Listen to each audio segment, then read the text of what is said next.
because ultimately it is their school too. You're trusting me with your baby, your most precious gift. How can I not include you in the choices and decisions that we're making for your baby while your baby's here with us for 8 hours? And so I think that we do need to have some conversations, some inclusive conversations, inclusive of parents, inclusive of families and children, around what the expectations should be at school and how can we create systems around those expectations to ultimately support student learning. In a world where the recruitment of Black educators dominates headlines, one question remains: where are the conversations with folks who are leaving education? Introducing The Exit Interview, a podcast dedicated to archiving the untold stories of Black folks who have departed from traditional education spaces. I'm Dr. Asia Lyons, and I'm embarking on a mission alongside my esteemed guests. Together, we shed light on the challenges, triumphs, and experiences of Black educators, aiming to inform and empower communities invested in understanding the crucial issue of retention in education.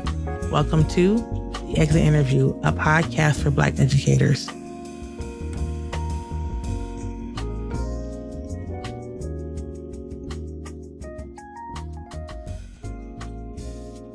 Welcome back, everyone, to another episode of The Exit Interview, a podcast for Black educators with your host, Dr. Asia. Another guest, another day, another Black educator. I'm here today with Vanity Jenkins. She's here to share her story, and we're super excited to hear it.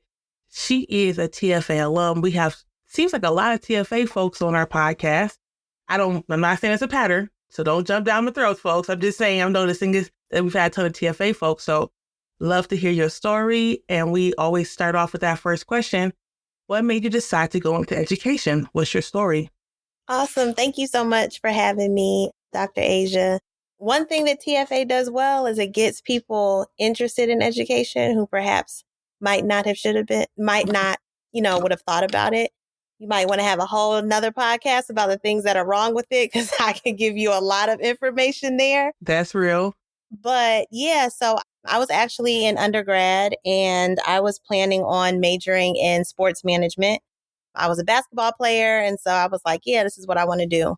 And I was taking a sociology of education course. And that's where I learned about the correlation between the test scores of third grade Black and Latino boys and their likelihood to end up in prison. And so in that moment, I was like, nope, I'm going to be a third grade teacher and we are going to not let that happen. However, I was a junior at the time. So I was trying to figure out, how was I going to become a teacher? I was at Rutgers University. They did have a 5-year teaching program with a master's. So I was looking at that.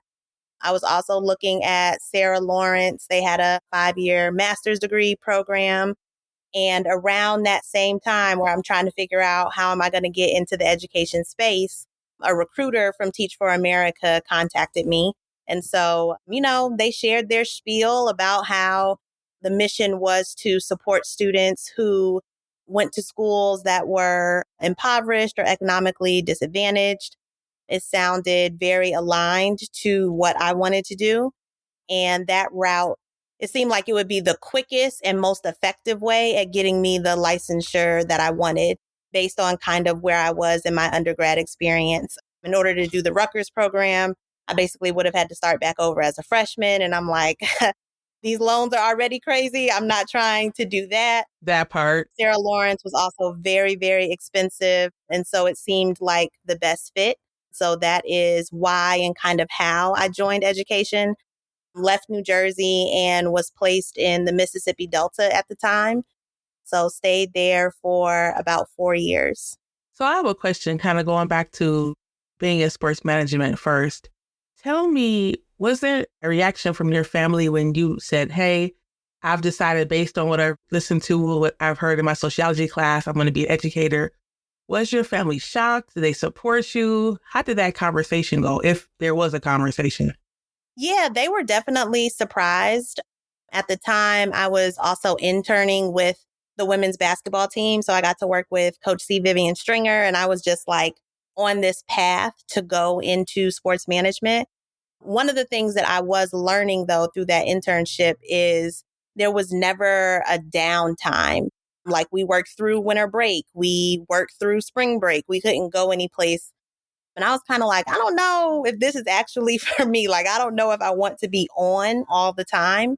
But when I told my parents, they were surprised, but they were also happy. So I come from a family of educators.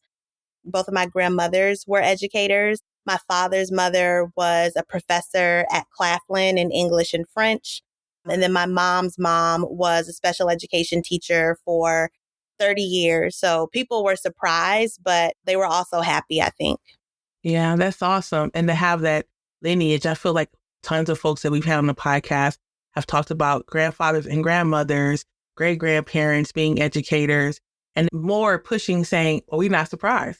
Of Right, course, you were right. going to come to this side because you're in the family educators. So thank you for that. And tell us, you just got into it and I kind of cut the story off. Your 4 years in the Mississippi Delta. Tell us about that experience. Yeah, it was a very different experience. I think, I was young and ignorant in a lot of ways. And so my family is from South Carolina. So I'm like, oh, I'm going to Mississippi. It'll be just like going to South Carolina. And didn't really take the time to learn about the history or the context of where I was going before I got there. And so I definitely think that was a mishap on my part because context is just incredibly important no matter what you're doing. But especially as a teacher, in order to teach someone, you have to know the people that you're teaching. And I think that I took that for granted because I was Black, right? I'm like, okay, it's going to be Black people from the South. I've been in the South, every summer at my grandma's house. It'll be fine. Yeah. And again, just didn't understand the need for that historical context and understanding. Mississippi is a very, very different place from where I grew up. I taught in Marks, Mississippi, which is in Quitman County. It was where Martin Luther King started the Poor People's Campaign. It was the poorest county then and still is to this day. So the level of poverty was also very, very different. I also made assumptions going there that Mississippi was 50th in education. I knew that for a long time because my parents would always say, South Carolina says, thank God for Mississippi, because if it wasn't for Mississippi, South Carolina would have been 50th. Oh, wow. But my assumption was that white people would be in charge of everything. And that is why education was so far behind in Mississippi. And so when I got there and realized that, the leadership at my school was all Black at the district level, it was mostly Black. And so I had to figure out and kind of reconcile within my own mind, well, what else is happening here? If everybody is Black, why aren't the kids learning, right? And so had to, again, just do some deeper understanding, deeper knowledge building, deeper contextual understanding of how the systems at play in rural Mississippi still position Black people at a disadvantage, even when Black people are in leadership. And so had to do some more learning there. I love that you talked about studying the historical context of the district or the county or the area. First of all, you're the first person who's come on the show and said that.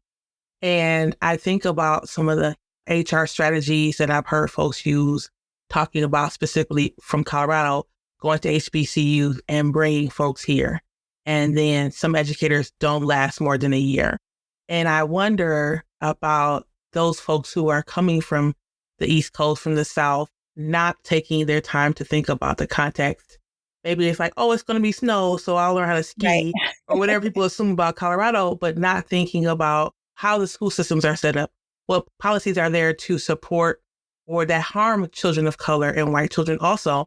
And so to be able to say, looking back, it was a mistake not to take into consideration the context. I love that. And I also love that you just admit like, hey, I'm Black, they're Black, it's going to be fine. And realizing that's not the case because again, that cements that Black folks are not a monolith, right?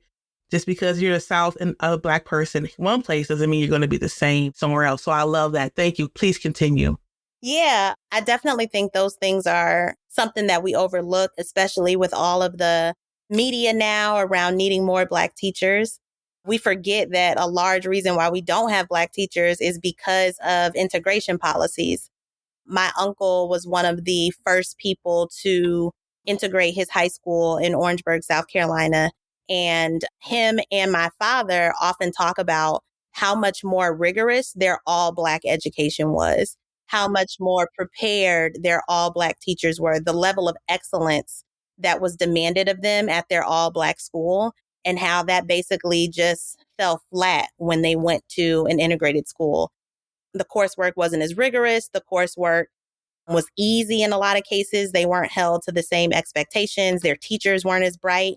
And so we forget that a reason why we don't have Black teachers is because thousands of them lost their jobs. Teachers, principals, admin, post integration, the Black folks were the ones to lose their jobs, not the white people when schools integrated. And so all of that historical context is important. And I think we often forget about the how we got here and we just jump into trying to solve the problem. But for me, a Black girl, who was pretty much raised in New Jersey, coming to Mississippi where I don't understand the culture, I couldn't begin to solve a problem if I don't really understand what's happening. And so, like I mentioned, knowing that it was where Martin Luther King started the Poor People's Campaign, I didn't know that in my first year. And, I didn't have both the contextual knowledge from history, but also the history from talking to people. And so there was a wonderful elder at our school, Miss Melcher, and she kind of just took me under her wing because I was struggling my first year, as, most first year teachers do, and started telling me more about the history of the place. One of the other pieces of context that is important is there was only one elementary, middle, and high school in the entire county. And so sometimes, when we think about parent involvement, right? Sometimes parents didn't want to come to the school because they faced trauma at that school or because were, some family beef happening because, a lot of the same families kind of had the same leadership positions there. And so one of the things that I started doing in my second year, when I would have events for parents, I would have them at the McDonald's or at the library or a more neutral place because the school could be hostile for some parents given the importance, like one, the importance of the school in the community, but also everybody doesn't have a good time at school. Like that's just Right. something that happens. And sometimes we don't understand. And, we're talking about trauma and trauma informed practices now, which I think is great. But sometimes parents have real trauma about coming into a place that they didn't have a good experience at. And so, again, like I didn't know those things in my first year. I didn't know who to ask. And I didn't prioritize the history because I'm trying to keep my head above water. But all of those things really impacted me in my second, third, and fourth year there because I had a better understanding of how to support not only the students, but the families. Yeah, this idea of having gatherings and meetings outside the school space should be common sense, right? Right. We need to be where the families are. We need to be in community, at the swimming pools, at the churches, at the parks, holding these gatherings, at a McDonald's, wherever it needs to be, so that folks feel like they have a place where I know that is and I belong there. And we go into the places where they belong because we need to be the guests in that particular space. But we as teachers hold power in schools. Teachers, admin, school psychs, we hold power. And I don't think that folks think about it that way because for so many of us, school was a good place to be. And so we can't imagine it being anything different. So in your 4 years, you taught what grades? And then I know that you were in education a little bit longer than that. So tell us about that as well. Yeah. So I taught just about every grade and every subject at some point. I was at a middle school. So my first year, I was the fifth grade ELA teacher. My second year, I looped with my kids and taught them sixth grade English, which I was so grateful for because I was like, I can make up for the mistakes in my first year Yeah. and push you all a lot farther because I was just a better teacher in my second year. And then in my third year, I started off as an interventionist, but we had a lot of gaps that year with positions not being filled. So I taught seventh grade math at one point, sixth grade math, fifth grade English, eighth grade science. I was kind of just a floater until we could fill some of those positions. So that was a little bit of a crazy year for me. And then in my fourth year, I supported our gifted students in ELA across all grade levels at the middle school. I stayed in education after that. I didn't leave education. I did leave Mississippi, wanted to be closer to home. So I actually came to South Carolina where I was a teacher coach for a couple of years. Eventually, I led the recruitment of teachers. I led our programming and professional development team. I led our coaching team, and I led our pathways team, which was basically to support educators in finding their next position in education, even if it was more broad than the classroom. So I did that for about 6 years. And then I moved to Dallas, Texas, where I was the senior managing director of culturally relevant pedagogy. I was working for an organization that was essentially doing school turnaround, and they wanted their curriculum to be embedded with CRP. And so my team was kind of responsible for that. Unfortunately, that organization closed because of COVID. And so I left and actually opened my own school. So I was the executive director of a charter school in Cincinnati. And that was definitely an experience. Absolutely loved my staff, loved our parents and families. But I didn't know, again, all of the dirty politics that sometimes come with charter schools. When I was originally a teacher, I was very anti charter. I was like, I'm going to be a public school principal. That's it. I have no interest in charters. But as I started doing more work with principals and coaching them and supporting them, I saw how little freedom there was for public school principals to do what they know is right for their kids or to do what their kids or families needed. There is a lot of bureaucracy in public education sometimes. And so at that point, I was like, well, I can't be a public school principal because I'm going to want to do X, Y, and Z. And I'm not going to want anybody to tell me I can't do that. So that's when I started looking into charters more. And I have found that there are, in some cases, a lot of times community-based charters can provide a really, really strong education for kids. Again, this could be a whole nother podcast topic, but there are a lot of problematic charter schools. But I think it's like with everything, right? There are some great public schools. There are some challenging public schools. Yes. There are some great charter schools. There are some challenging charter schools. There are great private schools. There are challenging private schools. I don't think it's unique to any one area of education. But unfortunately, what happened for us, there was just imbalance in our funding structure from the very, very beginning. And so we weren't able to overcome that. Lots of reasons why, but unfortunately, our school did have to close. It was very, very heartbreaking. Our parents were offering to pay tuition to keep the school open. And really, because I think we did a lot of things differently. We had a no suspension policy at our school. That was just something that I was not going to allow kindergarten, first, and second graders to get suspended. In my opinion, there is nothing that someone that age can do that would warrant a suspension. We focus a lot on restorative justice. So our kids had restorative circles every morning. They would have them throughout the day in the beginning of the year to kind of get them accustomed to that process. We had a lot of free play, which unfortunately doesn't happen as much in the early grades, even though it is very, very important for development. We brought a lot of community organizations in. We had a community garden that the students were able to be a part of, and they would make their own snacks sometime based off of the things that were grown in the garden. And so we just did a lot of things very differently that I think was refreshing and exciting to parents. But again, unfortunately, because of funding issues, we weren't able to stay open. Yeah, I know we talked about this in our short conversation before we recorded today about how so many charter schools who have really good intentions to support our children can't get the enrollment or the funding just because so many other charter schools have burned bridges in community. And it's kind of hard for the community to trust that particular charter school will do right by their children because of all the harm that has been done. And so that's unfair to folks who want to make sure their children are thriving, want to see children liberated, that they'd never get that chance to fully see that come to fruition because of the history of charters in that particular area or in a general sense across the United States.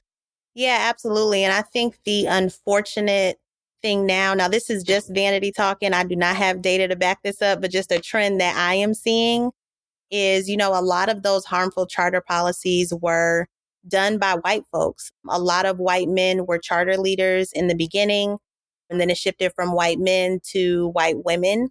And what I'm seeing now is charters hiring a whole lot of Black women.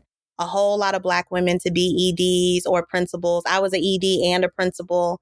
And, they are putting us in these almost impossible situations, not because they necessarily believe in us, right? And, when I took the role, I'm like, oh, they believe in my leadership. But it's not really that. It's because we know this is a hot mess and we think you can fix it. Like, we know this is a setup, but if anybody can fix it, it's a Black woman. So let us give this to you. And, if you're successful, then yes, we're going to take all of the glory. But if you're not, it's on you that you can pull it off. Yeah, that's happened time and time again here in the Denver area too. And I'm thinking of a particular school that happened to in my neighborhood. And we had this conversation about Black women in education and how we're doing this work constantly and showing up for our children. And it's not serving them or us as it should. And like you've been saying this whole time, that's another podcast episode, but but it's something to think about is how much work Black women are putting in education. I know that we talked about this a little bit about how there's a lot of recruitment efforts to support Black men going into education. And I 100% support that. And at the same time, while we are recruiting Black men to come into our schools and our districts, we also know that Black women are holding it down. We're educating children in all the ways, and we're school psychs, we're counselors, we're everything. And so that has to be recognized one of these days. Thank you for that. I appreciate that. And I know that that had to be, like you said, super heartbreaking to tell those families that the school wouldn't open. Now, thinking about that and thinking about your work as a recruiter, so you were a recruiter for educators. My next question is thinking about all the work that you've done, the places that you've lived. What do you think that organizations like TFA, school districts, unions, charter, public, private, what can they do to keep Black educators well, keep them well, let's be very clear, and teaching in their area? What are some ideas that you have, if you have any? Yeah, absolutely. I'm going to leave Teach for America out of the picture for this question, but all of the other entities that you talked about, number one, and I'm not the first person to say this, we have to tackle teacher pay. It is unacceptable what teachers are getting paid right now. My first year as a teacher, I made $27,000. And so literally could have made more being a manager at Walmart, right? Yeah. To teach people's children. When I moved to South Carolina, I showed my grandma the pay scale for one of the districts, the district that she worked in South Carolina.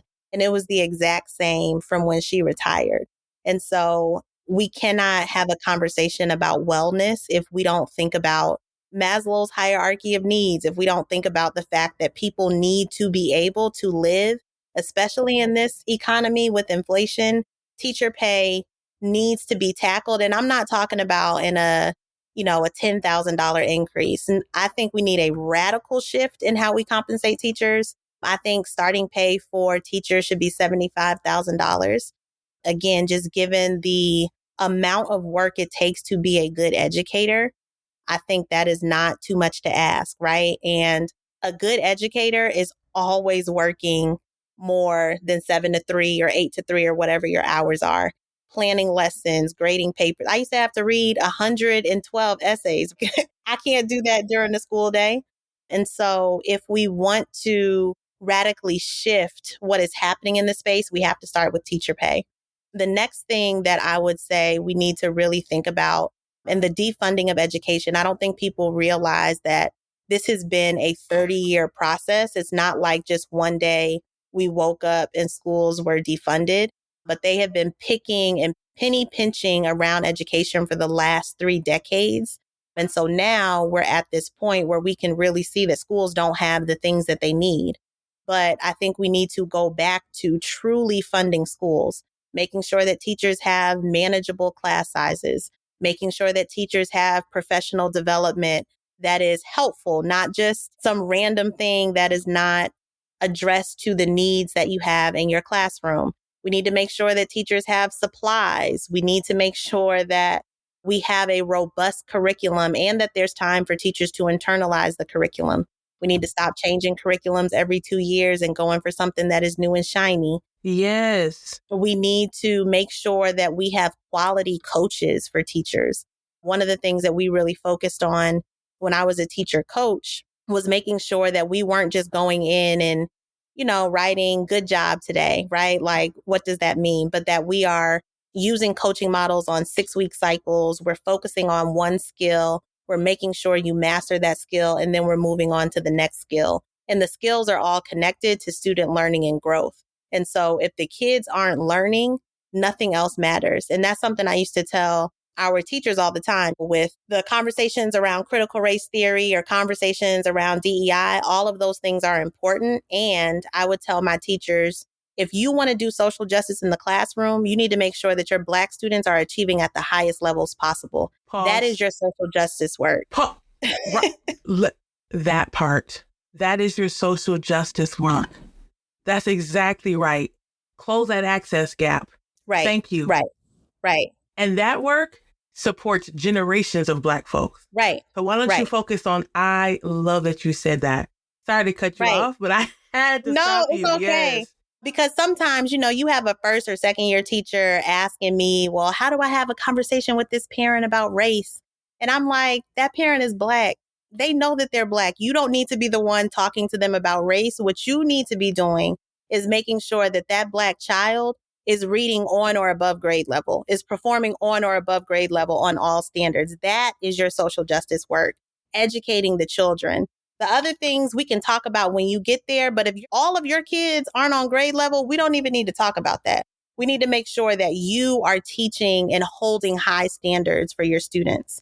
And so I think that, again, supporting educators and making sure that they have the tools to be successful and the tools to make sure that their kids are learning is another thing that schools can do. If I had to pick like just 3, because I know I've said a lot, but if I had to pick just 3, I would definitely say teacher pay, high quality coaching for educators.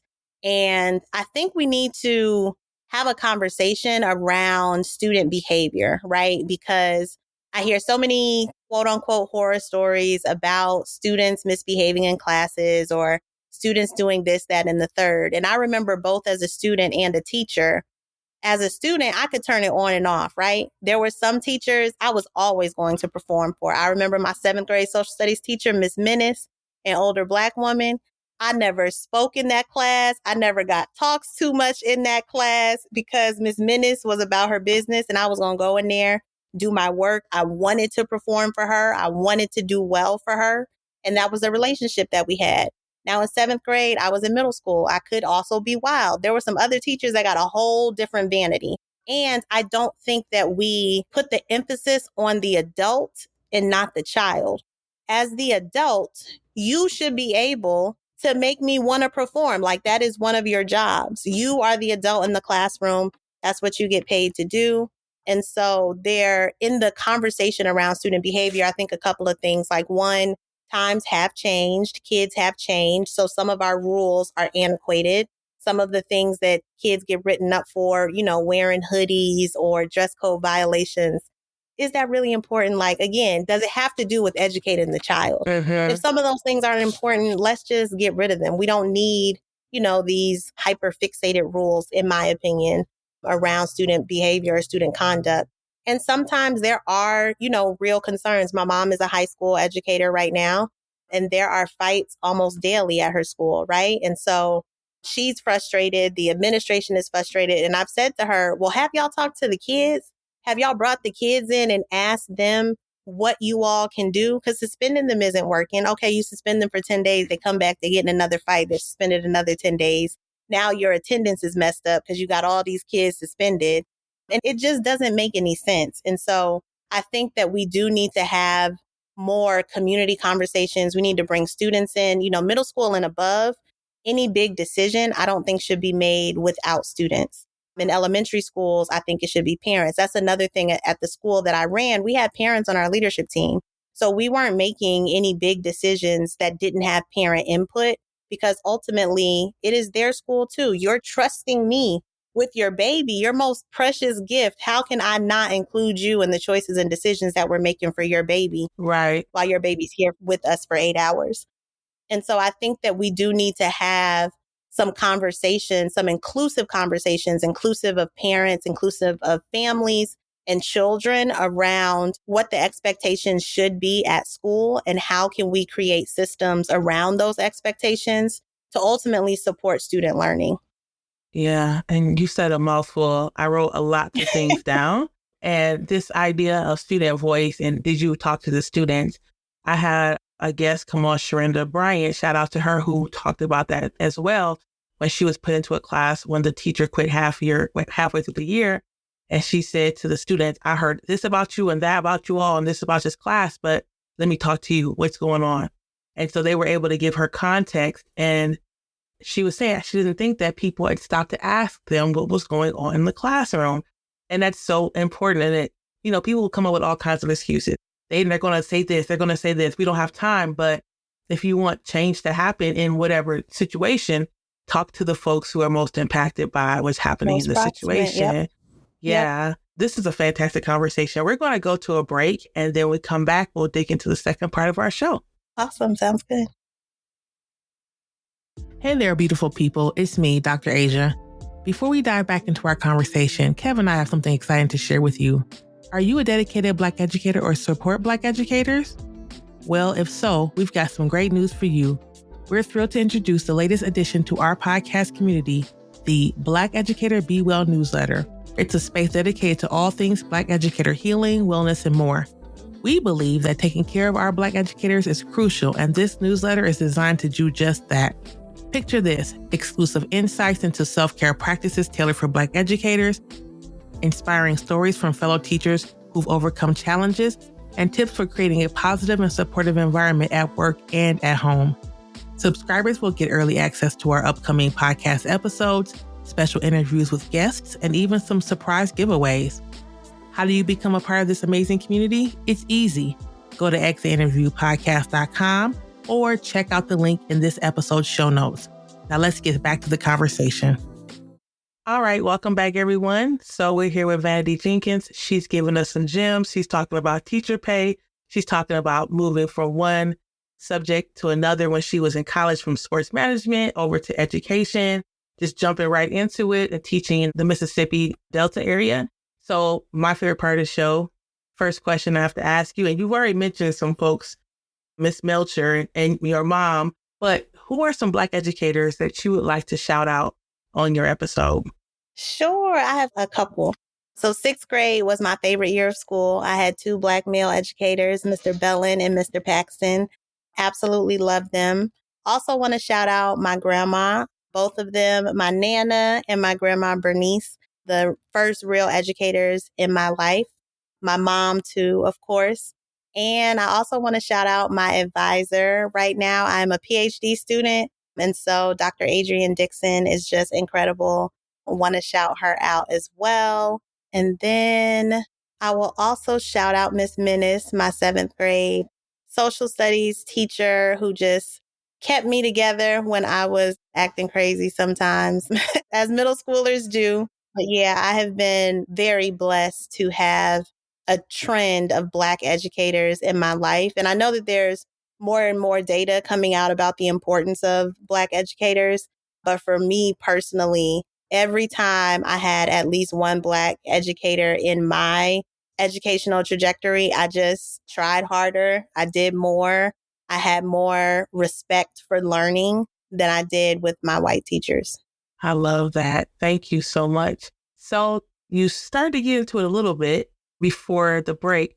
Tell us, what are you doing now that you are no longer in a traditional education space? Yes. So I am currently a DEI consultant. I focus on a couple of things. I do some work with schools, usually over the summer, and sometimes I will support them during their professional development throughout the year. That work really focuses on culturally relevant pedagogy and this idea that I talked a little bit about. I think that people forget that there, again, is a history of tools and strategies for how to educate Black children. And even though we know this, even though culturally relevant pedagogy has been out for decades, people are still like scratching their heads like, how do I get the Black kids to learn? And it's like, it's not the new shiny, flashy thing. You have to understand culturally relevant pedagogy. You have to get to know your kids. You have to have cultural competence as an educator. You have to understand that equity is at play all the times. You have to understand racial equity, and people just don't want to do that. It's hard.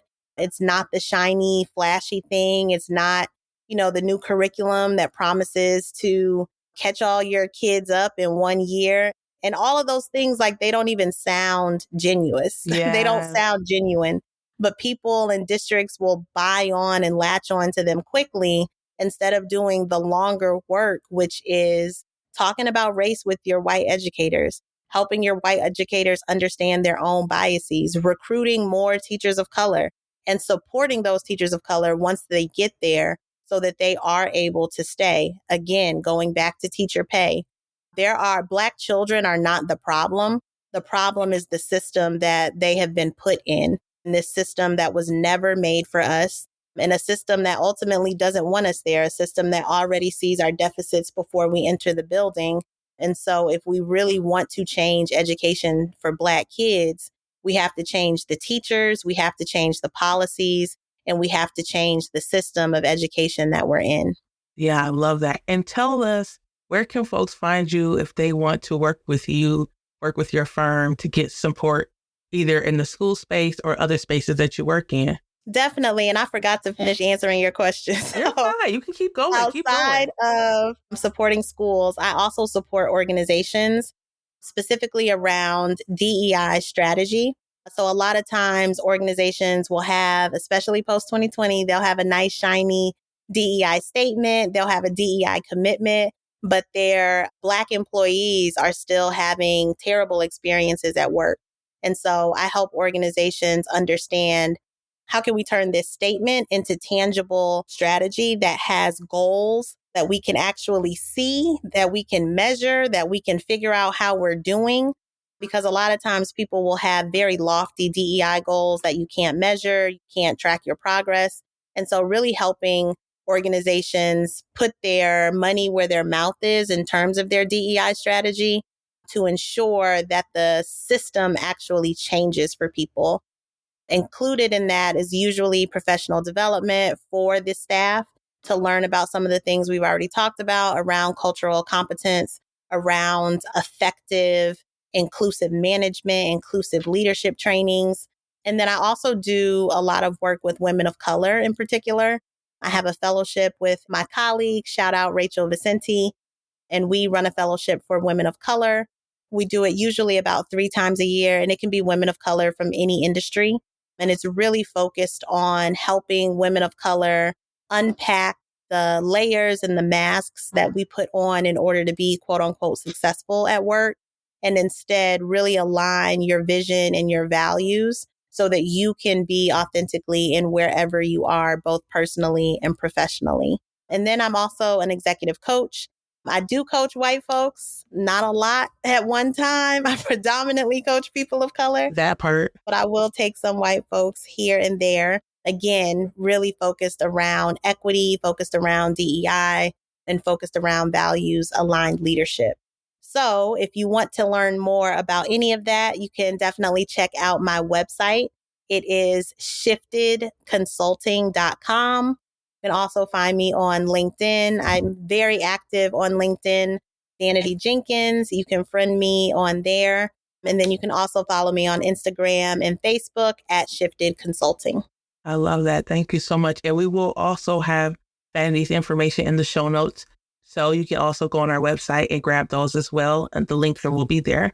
And then our last question, what's been bringing you joy these days? Yes, I love this question. And one thing that has been bringing me joy, I moved back to South Carolina in October. So just being home, being able to pick up and see my grandma always brings me joy. The weather is bringing me joy. I love hot weather. I know a lot of people don't, but when it's 80 degrees, I still like have a jacket on. I enjoy Oh, wow. I really, really enjoy warm, hot weather. Being able to go to the beach is also very healing for me, and just watching the water, seeing the waves, always just replenishes my soul. My daughter just got into the Baylor TIP program. She's 9, so I'm very excited and happy for her. That's bringing me joy.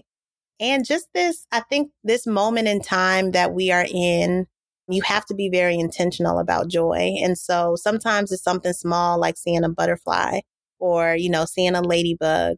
Because when I am active in understanding where we are today in terms of, genocides happening in multiple countries, and not only happening, but I believe this is the first time in history where they are being live streamed, right? It's not like we're reading about it in a newspaper and we're seeing one picture. We are literally seeing live video images of the American empire supporting genocides in countries. And it continues to break my heart and, shatter my soul at the devastation that other people are living through and the empathy that I have for parents trying to protect their children in the chaos that they are living in. And so I hold them with me and I try to be intentional about my joy as well, because I know that I can only fight if I have the clarity of my mind, right? And so if I Yeah. just get stuck in a cycle of depression or worry, I'm going to be that much less effective at being able to advocate and being able to fight for other people. And so I try to find joy in even the smallest things so that I can continue to be an advocate and to support other parents, other people around the world who are just under the constant bombardment of dehumanization. I love that. Thank you so much. Thank you for coming on the show. Thank you for sharing your wisdom. Folks, make sure you reach out and talk to Vanity and get on her roster of clients. Don't drive my folks crazy now, right? But definitely see how about having her come to your organization to support. And I guess that's the end of our show. Thank you so much for coming on. Thank you so much. Thank you for what you're doing and talking to educators. We need to hear more from them. Again, that proximity piece. And so if we're going to fix it, we've got to talk to educators. So thank you. Yeah, no problem. All right, you all. We'll talk to you later. Peace. Thank you for tuning in to another episode. We hope that you've gained valuable perspectives and a deeper understanding of the conversation surrounding Black educator retention. As we conclude this episode, we encourage you to join our Patreon to support our work. Plus, as a patron, you receive bonus episodes, merch giveaways, and much more. Stay engaged with us on our social media, sign up for our newsletter in the show notes, take a look at our YouTube page, and interact with us on our website. Remember, the stories we've shared today are just the beginning, and your participation is vital for the future of education.